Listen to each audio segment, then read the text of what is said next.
Recording live from the E. Haley Memorial Studios, straight out of Elmont, Ontario, it's time for This Death Clock Has 60 Minutes, your one and only weekly Warmahordes news broadcast. It's 8 p.m. Wednesday night, the beers are cold, the news is fresh, and the death clock starts now.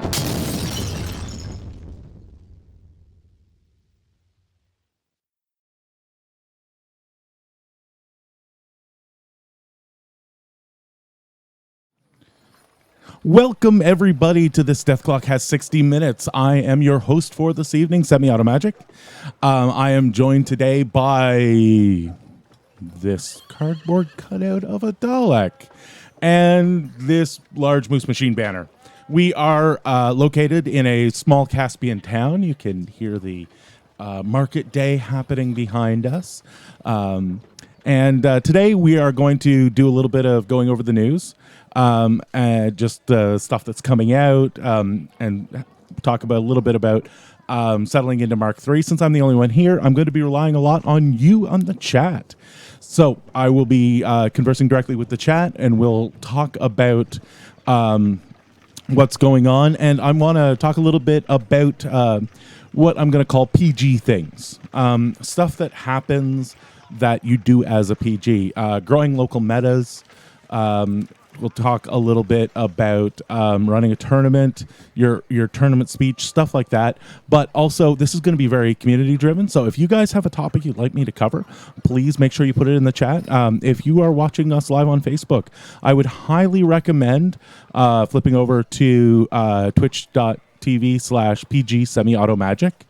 I think it's up above in the Watch Now button, or you can pick us up on the Moose Machine Network just by going to moosemachinenetwork.com, and you'll be able to see us live there.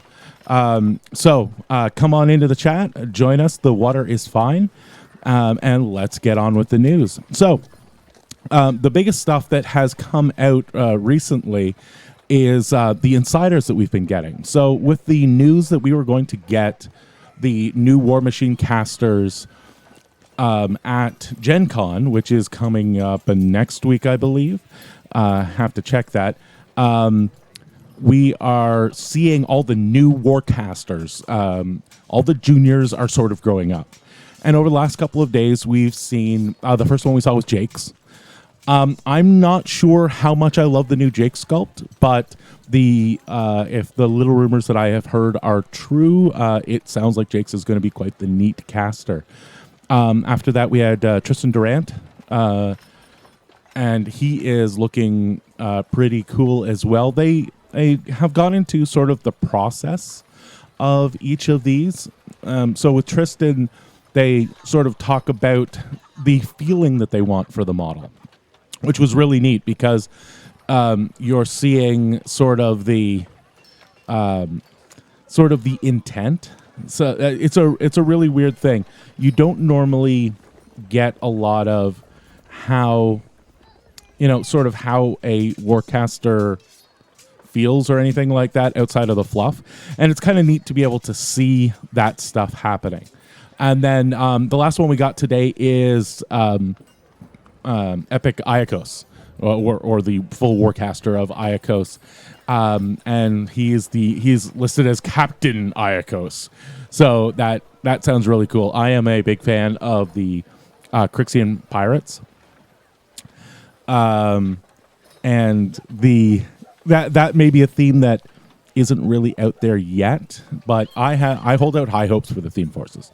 Not necessarily that they're going to make stuff like really broken, but that the theme forces are going to be really fluffy and that they're going to be a lot of fun. So I think that's something that I think we are. I think that we're all going to really enjoy is the new theme forces. Other than that, we saw a lot of models release this week that some of us have been waiting quite a while for.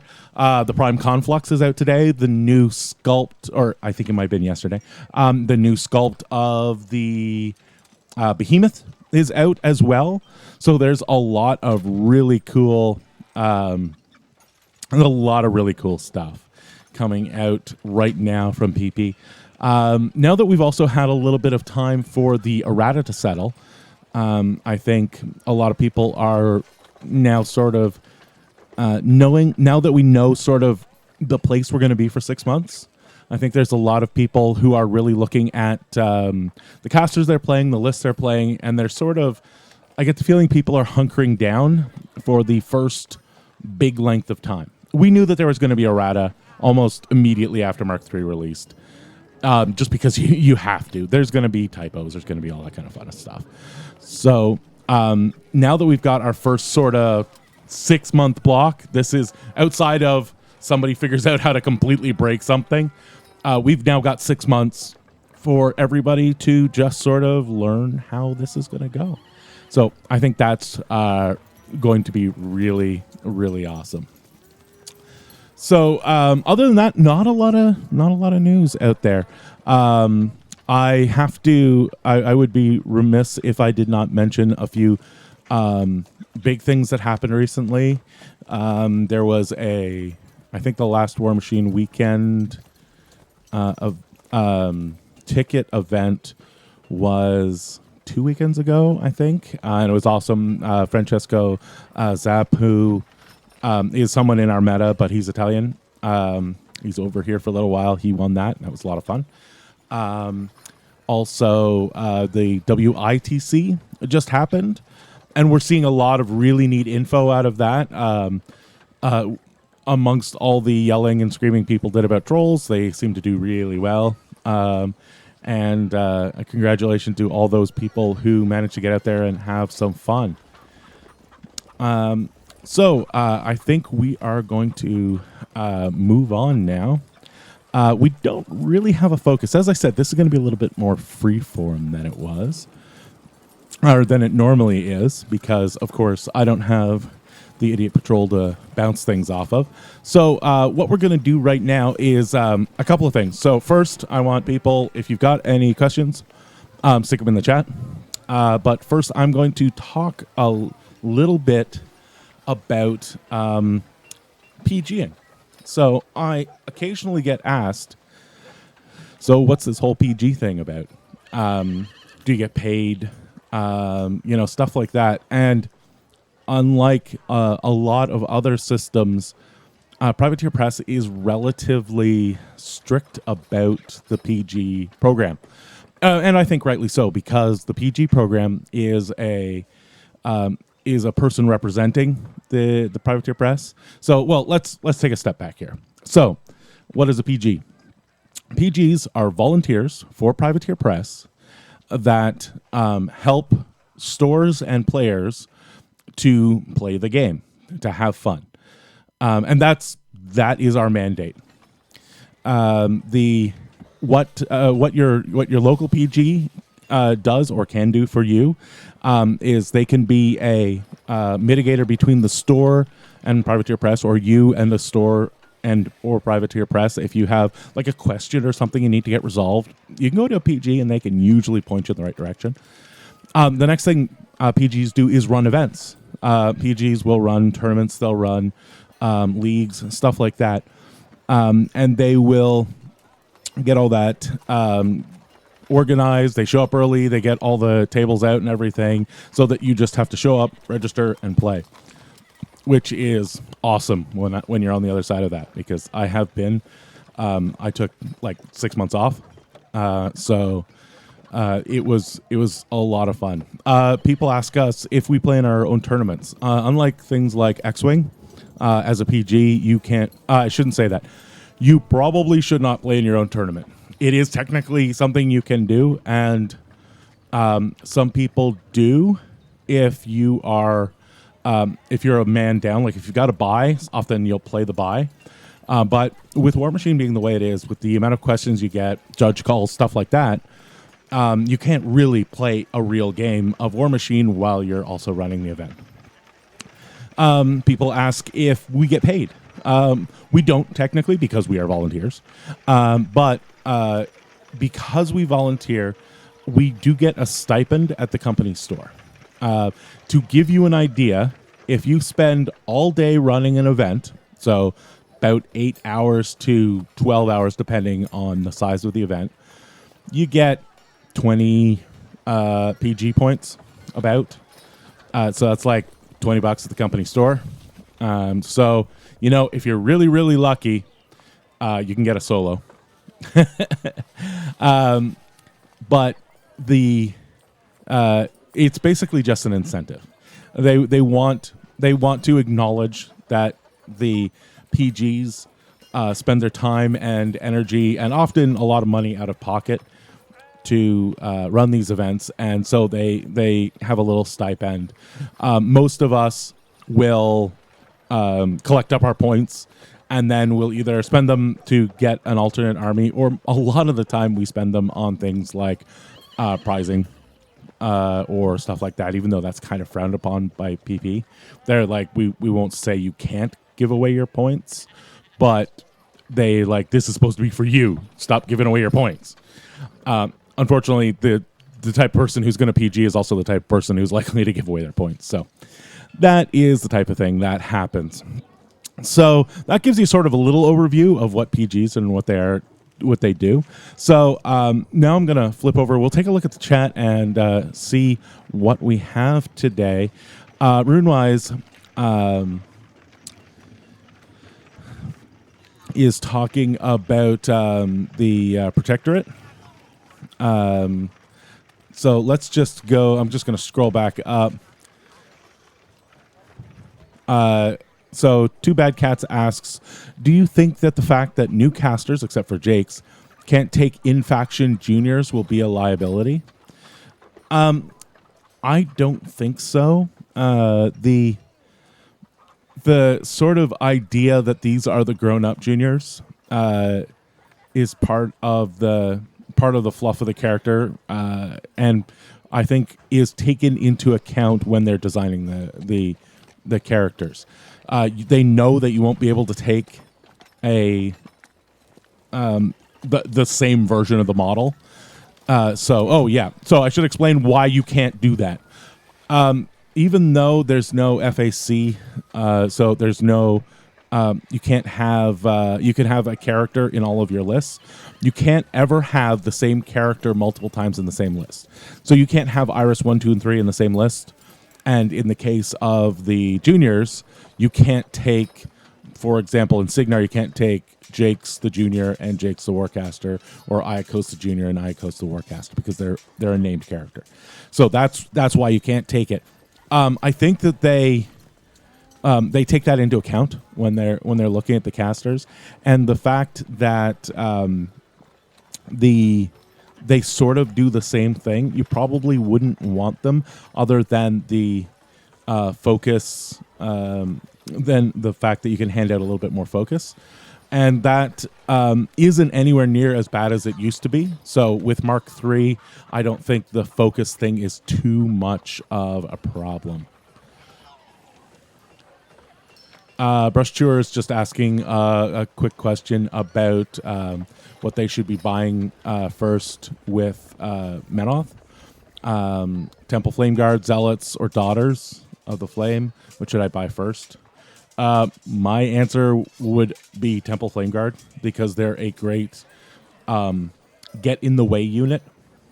They're something that you can throw in front of all your battle box jacks and stop them getting charged a little bit.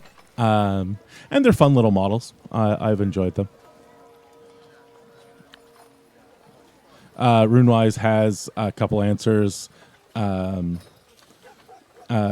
The TFG, he's saying they tar pit well, and that Daughters jam up like a champ. That's because they can get into places that most other places can't. Zealots, Runewise is correct. Zealots are in a weird place right now, but I think they have their place. I don't think that's a big deal. So another question I actually got on Facebook recently was what is happening with Convergence, because there were so few Convergence players.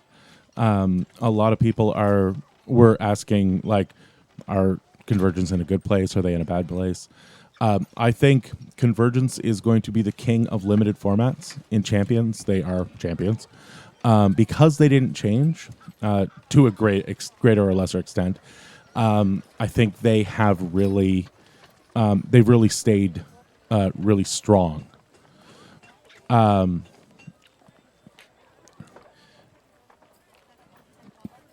So we're going to take a look at the chat here and see if we have another question. Oh, I had a question about Lilith 3 recently. So Lilith 3 is used to be kind of in a weird place. She wanted Archangel, and she wasn't particularly great. But realistically now, her with a bolt thrower is maybe one of the best guns in the game. So Lilith 3 or Legion players, dust off your huge bases. The Angel, the Lilith 3, even the great big tower of Doom, the battle engine, are really, really good. We had a question about the Capital City Bloodbath, which is a tournament here in Ottawa coming up soon. And maybe I should go into that in a little detail. So there are a lot of different formats that you see in War Machine. Everybody seems to be familiar with standard Steamroller, and the Steamroller packet is a set of rules for playing in tournaments. So if you see a tournament listed as a Steamroller in the rules, then you know that that tournament is going to follow the Steamroller packet. But there are a bunch of others that are official and or unofficial. So the official tournament types that you will see out of a War Machine game you're going to see Champions. Champions uses the ADR casters, and the ADR casters are 4 casters from each faction, or 5. Let me just confirm the number on active duty. The 4 casters on active duty for your particular faction. And in Champions, you can only play those casters. So the next one after Champions that you might see is a Masters event. Now, Masters events are very similar to a Steamroller event. They use almost the same rules. But one of the big things that they can do is if you have 2 casters that make up your 2 or 3 lists from the active duty roster again, you get a sideboard of points, and that sideboard allows you to swap in models. And the idea is that you can build a better all-comers set with the ADR in Masters, but it generally does not have all of the power casters that you actually might want to run. So you have, say, for example, the current casters are Lieutenant Alistair Kane, so Kane 1, Captain Victoria Haley, so Haley and 1, Major Beth Maddox, so Beth 1, of course, and Commander Coleman Stryker for Signar, for example. And most of the ADRs are like this right now. They're all the sort of core, the first version core casters. So in Signar right now, if you're looking to bring a power pairing, you might bring, say, Haley 3 and Sloan, or something like that, or Kane 2, who's ridiculous. If you do that, then you aren't going to get the extra points to be able to run them. If you stick in ADR, so if you pick 2 casters out of that set of 4, then you're going to be able to get those extra points to be able to shift in. After that, we also have the Iron Gauntlet. The Iron Gauntlet is Privateer Press's premier series. IG has a very interesting setup. it changes basically every year how it plays. For example, last year you played basically a steamroller tournament with 3 lists, and then if you made it into the top 4, then what would happen is you would make one gigantic list. So in Mark II, it was 75 point list out of your 3 50-point lists. And then you'd play the gauntlet rounds with these 75-point lists. So that is something that you'll only play if you're at a big tournament or a convention mostly, where you're going to have multiple tournaments. So those are the sort of normal events. Now, there are a couple, I should say there's more than a couple, secondary events. These are not actual events that are sort of privateer press events. These are ones that have come up with by the community, and they're a lot of fun. So, for example, going back to Capital City Bloodbath, it's a 3-day event. The first day, we're doing a Champions event. The second day, we're running 2 tournaments at the same time, along with Iron Arena. We're running a Youngbloods tournament and a Masters. The Youngbloods tournament is designed for people who are newer to the game. It's a lower point level, in this case, 50 points, I believe. It's usually 2 list optional, so you only have to play 1 list. So if you don't have the models for multiple lists, then you can just play the 1 list. And that tournament is basically, it's designed specifically so that if you're a new player and you don't feel you're ready for Masters, or you don't own enough models to do 2 50-point lists or 2 good 50-point lists, then it's a great tournament. And it runs at the same time as the Masters. And the idea is that to a large event like Capital City Bloodbath, if you're coming from Montreal, you're coming from Toronto, you're coming from Kingston, you and a bunch of buddies want to come up, you can come up and play in the Masters, and your buddy can come up and play in the Youngbloods while you're in the Masters, so that you're not hanging around or you don't have someone to come with. At Capital City Bloodbath, we are also going to have another type, which is a very popular format that you'll see out there called Who's the Boss?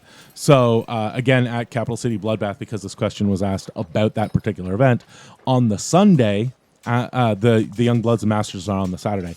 On the Sunday, we're going to do the top 8 of the Masters. So the top 8 of the Masters will be playing, but that leaves potentially, 8 other people if it's a 16 event, or it could be another 24 other people if we make it all the way to 32 players, and those people don't get to play in the Masters finals. What we're running there is Who's the Boss. Now, Who's the Boss is a very interesting one. You make a 50-point list with no Warcaster, with an assumption of, I think it's 30 Jack points. And so you build your list as if you have a Warcaster with 30 Jack points.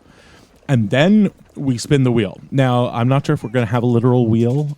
We would like to, but we'll probably have a piece of software that will do it. And you'll spin the wheel, and you will get a random caster. And the rules are the caster cannot be from your faction. But other than that, it could be any caster in the game. And there are a few special ones.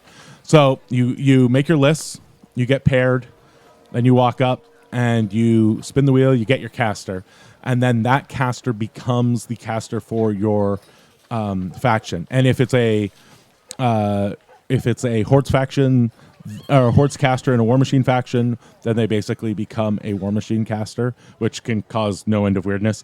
And the same thing if you're running Hordes with a War Machine caster. There are also a few specials on that wheel. There is you get to pick your caster, which can be amazing. For example, in Mark II, I was playing Convergence, and I picked Ashlyn because having all your Warjacks, Rat 8, Mat 7 is just kind of broken. Now, if I had gotten, Harbinger 3-1, I would have been screwed. There is also a screw your opponent. You can swap with them. So that, they drop down their Ashland and you're like, oh, you're playing Convergence, right? Really? Here's your, here's your 3-1, or here's your Resheth, who doesn't even have, I don't think he has a mat. It's kind of horrible.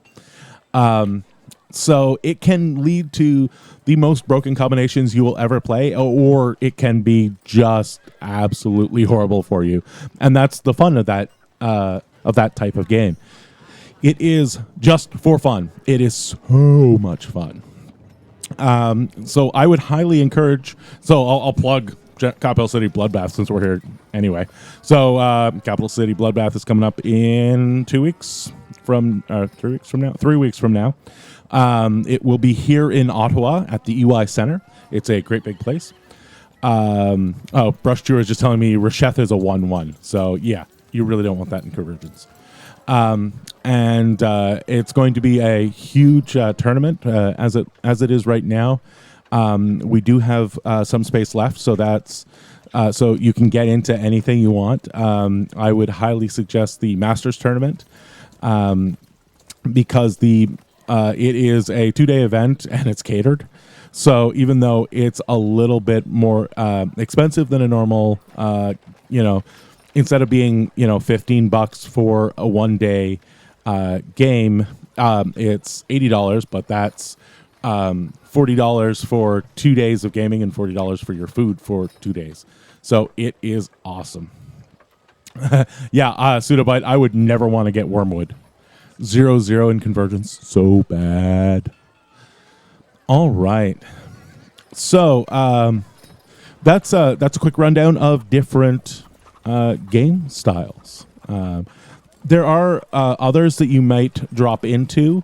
The WTC format is actually a team format. There are basically 2 team formats that I have seen. There's the first, second, third format where you have a captain and 2 other guys. And then during the tournament, so the captain, first mate, second mate.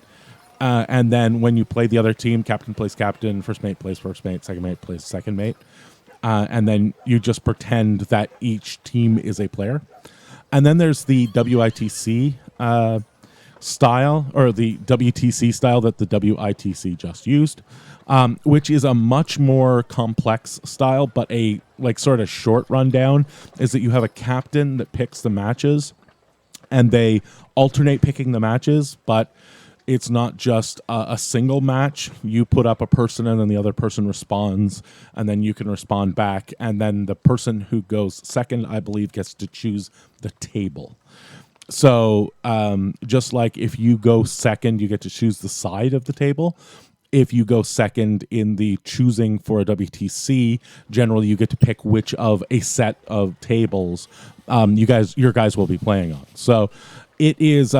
if you're interested in WTC, I would highly look that up. It is an amazing format to play because you can build lists with your team that don't have bad matchups, which is amazing. So you can say, well, I cannot play into Casters XYZ because I just didn't bring the models for it. And so they can put somebody else into those matchups and get you the matchups you really like. Now, a lot of the time somebody's going to have to take one for the team, but that does give you, if you have a good captain, it can give you an amazing advantage in that format. There are other small formats as well. I say small. I mean formats that are more... that you won't see as a tournament, but you might get to play in. There is a really amazing little format called Thunderdome. Thunderdome is 2 casters per person, up to 8 people on a 4x4. So basically 1 person on each side and 1 person on each corner. And 16 casters enter, 1 caster leaves, or 2 casters leave if it's from the same person. And it's just a amazingly insane nutso game. I have played that at the Southern Ontario Open, and it is just insane. And if you're playing Iron Arena, it's a great way to get points. So that as long as that was actually an answer to what is a Youngbloods tournament. So, oh yes, Brush Tour brought up Mangled Metal. Now, Mangled Metal is not a tournament style. It's actually I believe it's a game style, or like a game alteration style. It adds in a new win condition for War Machine. So your normal win conditions are kill the caster, win on scenario. The third win condition that Mangled Metal adds, or it's Tooth and Claw if you're on the Horde side, is that it adds kill all the beasts or warjacks. So in a Mangled Metal tournament, you might see you'll see only a caster and their battle group. So no add-ons. If the caster's a unit, you get the unit, but you don't get, for example, the Squire from Signar. You don't get Senior Puffy Pants from Scorn, Adepticus Marketh. You don't get Silas for anybody. I think the only person that in Mangled Metal actually gets their attachment is Convergence, because their attachment is also a Warjack. So he's part of the battle group. And then, so you're just playing this battle group with caster, and you can kill the caster or kill the battle group. There is another actual format that I missed, and that is Spell Draft, because that is a very rare format. You have to go to basically a convention or something where there are PGs and stuff that could play that. And there are a set of spell cards. And basically, you build your standard, I think it's 50-point list again. 50 points is kind of the replacement for 35 points. And you build that list, and then they basically take away all the spells off your Warcaster or Warlock. And what you get at the beginning of the tournament is a pack of 8 cards, and you draft just like you would draft in Magic. So you take one card out and you pass the left, and you will get handed a deck until you've drafted 8 spells. For a lot of Hordes Warcasters, this is way more than they've ever had. For a lot of War Machine Warcasters, it's a bad average. But you can get the most broken set of spells that all stack together, or you can get horribleness. It's just like, there are a lot of these fun formats that are very not, I won't say they're not tournament friendly, but they are not fair. You can get totally shafted, or you can have a lot of amazing stuff. But either way, you'll have a lot of fun. And of course, as I'm talking, I've just thought of another one, Speed Machine. So Speed Machine is a format that is, I think it might be my favorite stupid format, because it is so quick and so insane. The last time I played it, and this was in Mark II, so we'll have to do some conversion in my head, it was 25 points with 15 minutes on the clock, I think it was. Now, when I say 15 minutes on the clock, I mean total. So two players, 15 minutes, and it's over. So it was just insane. All the normal stuff is there, scenario, but nobody's going to do it. And it had the Mangled Metal scoring, so you kill the War Beasts or Warjacks or kill the caster. Brush Tour is, of course, yelling about hardcore. Hardcore doesn't exist anymore. Hardcore was a very interesting format that existed in Mark II. Basically, hardcore was one list, one scenario, fully painted, go. And basically, it was, you had to generate an all-comers list that you could run in a small amount of time, and you could run against anything. It's a nuts format. A lot of people are not fans of it, which I'm kind of surprised at. I shouldn't really say that. What has happened is that there is now so much goes on at tournaments that hardcore lost its fun. It had the weirdness of timed turns instead of death clock. So you would, I believe, I'm going to get this wrong. I believe it was 7-minute turns. And unlike in a casual game or even a Death Clock game where you can take as long as you need on any particular turn, you had to learn how to activate absolutely everything in your battle group, in your entire army in 7 minutes, which often meant that you prioritized. You said, well, these are the models that are going to do something this turn, and these are the models that I am just going to either run slightly forward or they are going to do literally nothing. I won't touch them. But hardcore was for the hardcore. Like, that's it. I think, as I was just about to say, that it fell victim to scheduling problems. Realistically, a lot of the time,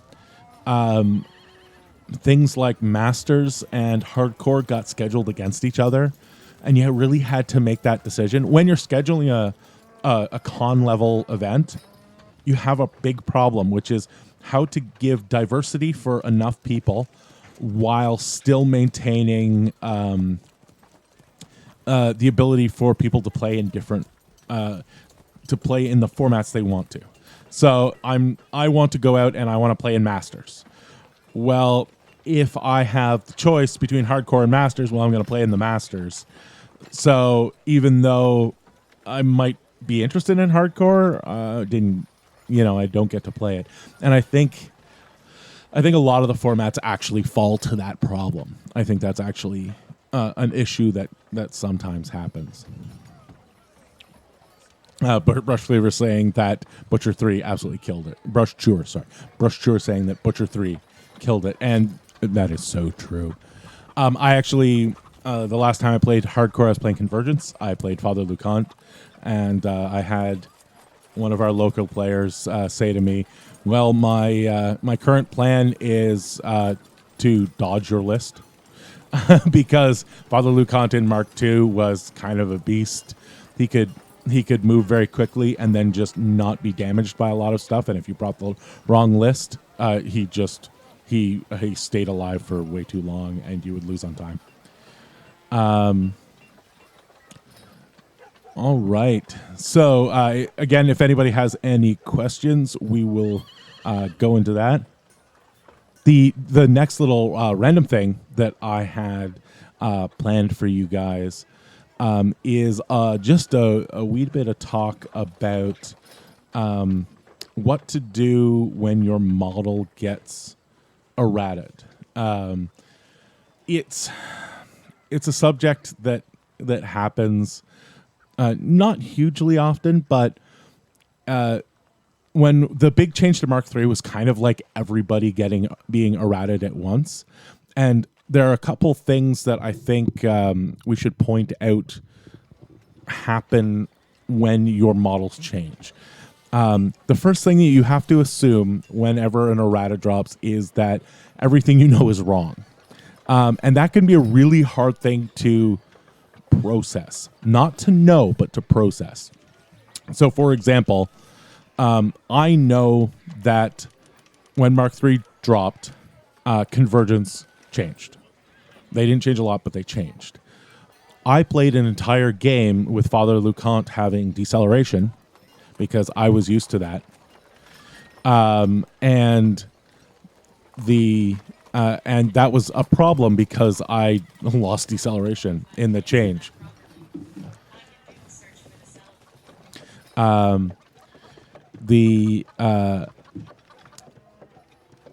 So it's very, very important when something like this changes to read your cards.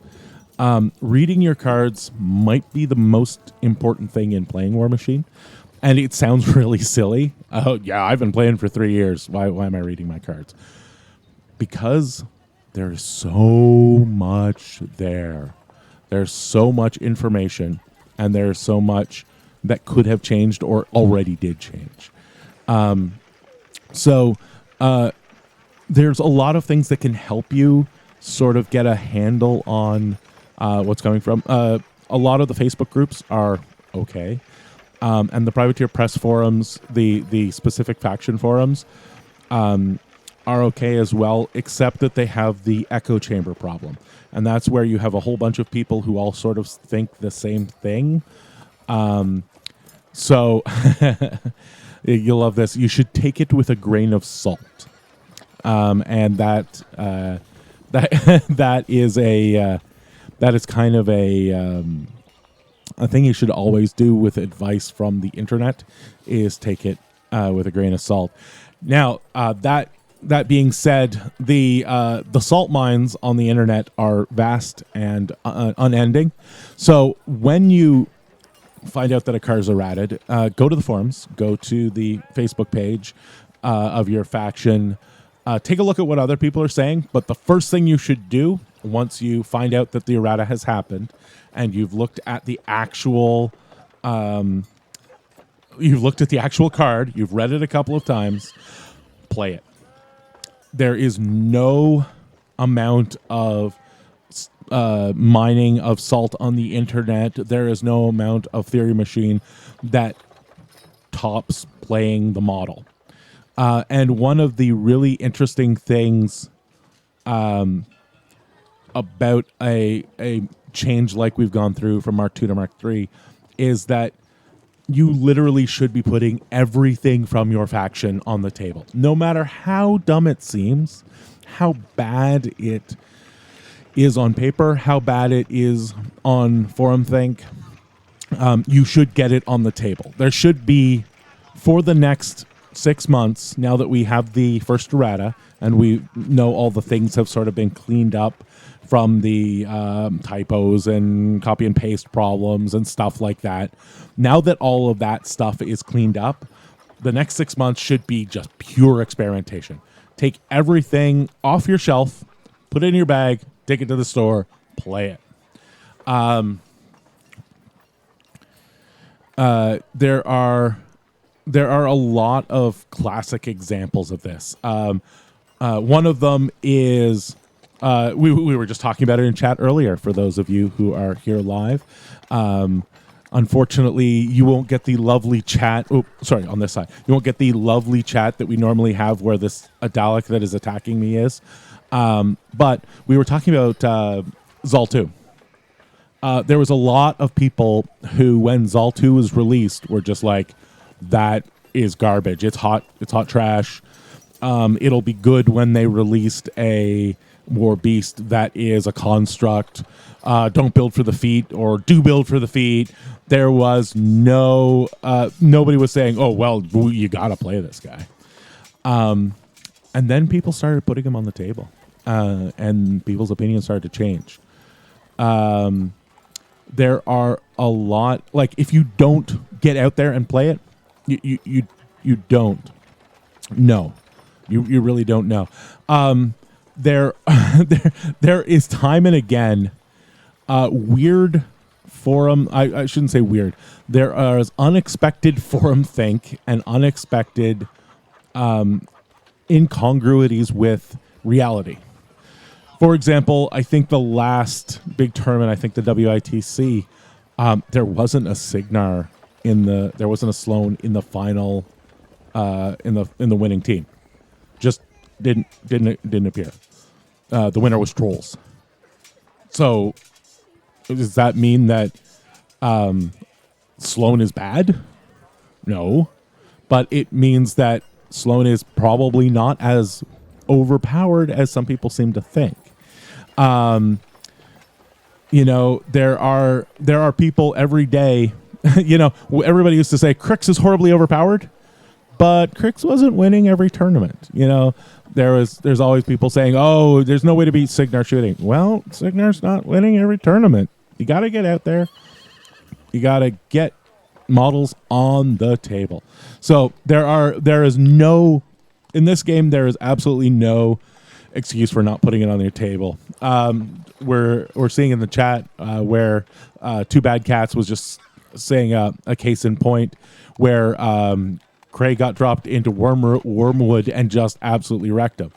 And that's the type of thing that you will not find out. Everybody's saying Cray is horrible right now because he lost all these spells that used to make him who he was. And suddenly if he might actually still be good, because he has other abilities that people don't think about. And having your jacks move that far across the table that fast and reposition on everything is just kind of silly. The Brush Tour was saying in the last Steamroller they played in, the table was final table was 2 players from the Scottish WTC, and they were playing Rask and the High Reclaimer.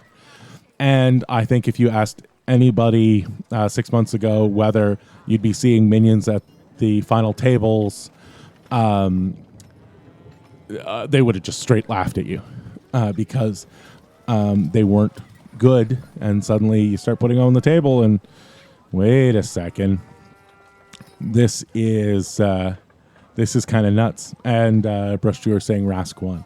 So, it is really, I can't say it enough. Get the models out on the table and see what you got. So we'll take another question from the chat. I'm going to head over to our Facebook page because we often get a lot of questions and good responses there. Everybody should go and like our page, of course, Moose Machine or the Moose Machine Network. Actually, both of them are kind of awesome. Anybody who doesn't know, the Moose Machine Network is a group of streamers that we've put together who all stream War Machine. We're still working on getting the 24-hour streaming. Right now, our biggest problem is that we haven't been able to get it so that the 24-hour streaming doesn't overwrite the regular streamers, which is why we're not using it right now. But it is really quite a neat group, and if you are already on the stream right now, I would highly recommend hanging out for the podcast coming right after us, Troll Blood Scrum. I even said it right. They record an hour after we're done here, so like an hour and 15 minutes from now. So we had a question from Brush Chewer. Who do you think see as a rising star of Mark III, faction or caster? For a faction that is a rising star, I would have to say Rhett has really come out of the gate strong. They were sort of I hesitate to say second tier, but they weren't quite as strong in Mark II. And in Mark III, they really are incredibly strong. They're really good. And I think that they have a really good stable of casters. With the way Cav has gotten better, I think their Cav is great. They have a lot of really toolboxy jacks, which is really neat because that's not something that you've seen before. If I had to pick a rising star from just a single caster, I might pick Wormwood because Cassius went from not being good at all to being one of the things everybody's scared of. I would say Sloane as well, but I think that Sloane has been overrated because of her ability to theoretically kill low def arm casters on the top of one. And I think that she's overrated. I think a lot of the other people who have sort of popped to the top might be a little overrated right now, but I think that there's a lot of really solid casters that kind of went from nowhere, from sort of like B list casters, got bumped up to A. I don't think any of them really got bumped up to S, but I think there's a lot of them that suddenly got, decently good. The things that I worry about when I sit down in a tournament is not. I'm not worried about Sloane. I'm worried about people who can run Cav well and people who can run Jax well. Because armor breakers are are really powerful right now. With the incentivization of Jax and the hate on infantry, I think it is easy to bring a list that you wouldn't normally have brought in Mark II, because you'd be it's completely useless against dude spam. And now those armor breaking lists are good. Double Storm Lances, double Ulons, double Vengers. So very good. I was stomped by a double Venger list. I stomped, not yesterday, but on Monday, with a double Storm Lance list. Anybody who can make those horsies sit up and beg are just amazing right now. And anybody who can make Jax do tricks is also amazing.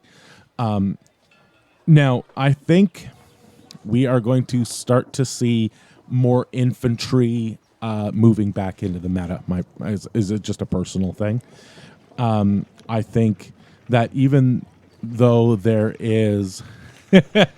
sorry, Maelstrom and Pseudobite are talking about one of my horrible models that got melted in the sun. So I've got a derpy horse. I might call him Derpy Hooves. But I think infantry, even though there's a lot of infantry hate right now, I think a lot of people, because they're skewing for anti-armor, there's going to be a couple of months of infantry suddenly being good for a little while, because people are going to bring, these are my armor crackers, I will crack all the armor. And then you put a couple, couple units of guys in there, and it's like, oh yeah, those pound 19 hits, they're amazing, and you're killing 3 infantry. As long as you can have something to follow that infantry up with, I think you're going to do really well.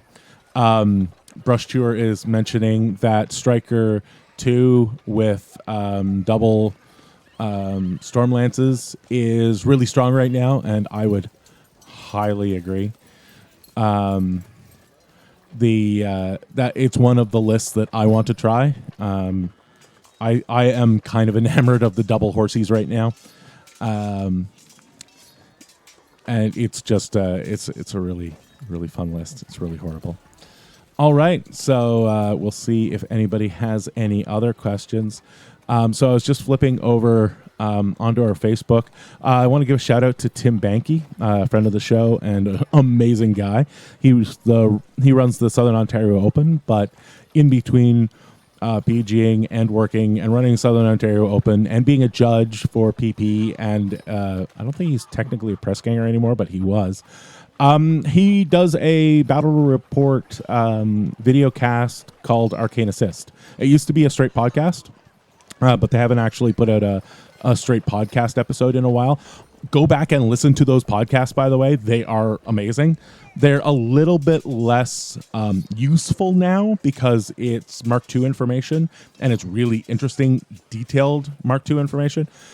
But it's still a really good way to sort of get into the mind of a judge or a PG. But now they're doing a series of battle report podcasts. They're doing them on video on YouTube. Look under Arcane Assist Bat Reps. If you are on the Moose Machine Facebook page, I always try and boost the signal on those. So I would highly recommend you check them out. Yes, Defhead Dice, more infantry is a happy Madrak too. I think we all looked left, looked right, and wondered where the Nerf bat was that was going to hit Madrak 2. He can only Pac-Man most of his stuff, not all of the stuff, but yeah, he's still insane. So yeah, Madrak 2, watch out.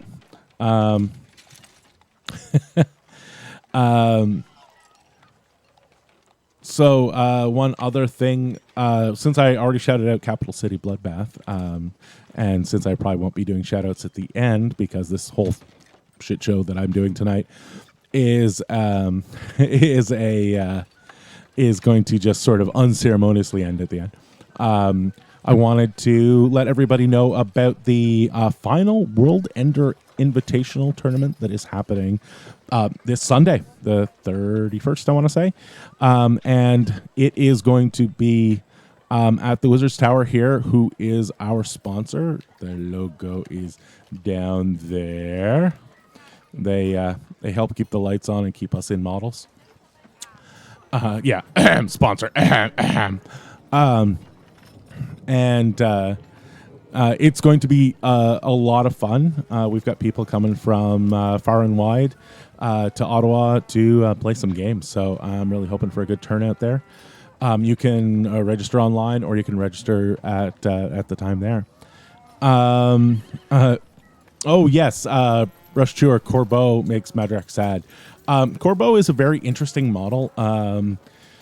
Parlay is amazing, especially in some of the weirder places.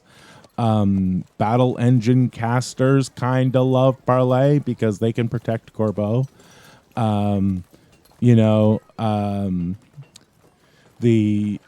The things that allow you to not shoot them or not shoot out, like Windwall, just make her amazing because you can't shoot her, or you can't shoot the caster, you can't shoot Corbeau, and then also you can't attack them in melee when you get up there.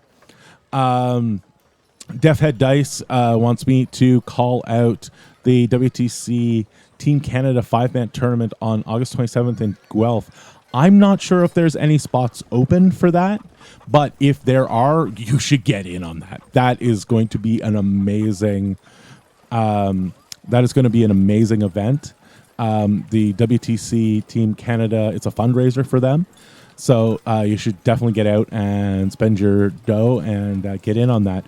If you are from outside of the country and you still want to support the Canadian WTC team, I would highly suggest getting some of the precision measuring widgets. I think you can get those from the Muse store. They're great, and I think they have a T-shirt coming up. I'm not sure where they are on that. We will have to beat up the King of the North until he tells us. But they are really something that we like to, because we're Canadian, of course. We like to support our guys. One last thing from Deathhead Dice before we start to shut this thing down is that he's currently collecting a lot of information about games played so that we can sort of get an overall feeling for how the factions are doing, how the meta is doing. He's posted the Battle Reporter URL in the chat, and what I'll do is I'll also make sure that's on the Moose Machine page so that you can go report your games. But what that will do is that'll give you allows us to get a really great idea of what's overall going on. And I'm sure if you're in any of the Facebook groups, you've seen the posts go up with the information about those. It's some really great info, and I would highly recommend contributing as much data as you can. It doesn't matter if you're winning or losing. What people need to know is how things are going. So if you're losing a lot, it's as important or more important to actually let people know. So please contribute to that and contribute to the overall meta. So that is my death clock. That's the hour. Thank you for sticking it out with me, everybody on the chat. This has been a bit of an experience, probably for you guys, probably as well as myself. For myself, for my large cutout of a Dalek, and for my banner, thank you very much, and good night. Dice down! Moose Machine and This Death Clock Has 60 Minutes is a proud part of the Muse on Minis network. Podcasts go online every Thursday morning. You can watch the show live every Wednesday night at 8 p.m. Eastern on Twitch, and keep in touch with us on our Facebook page. Just Google Moose Machine. If you can't find us, you're doing the internet wrong.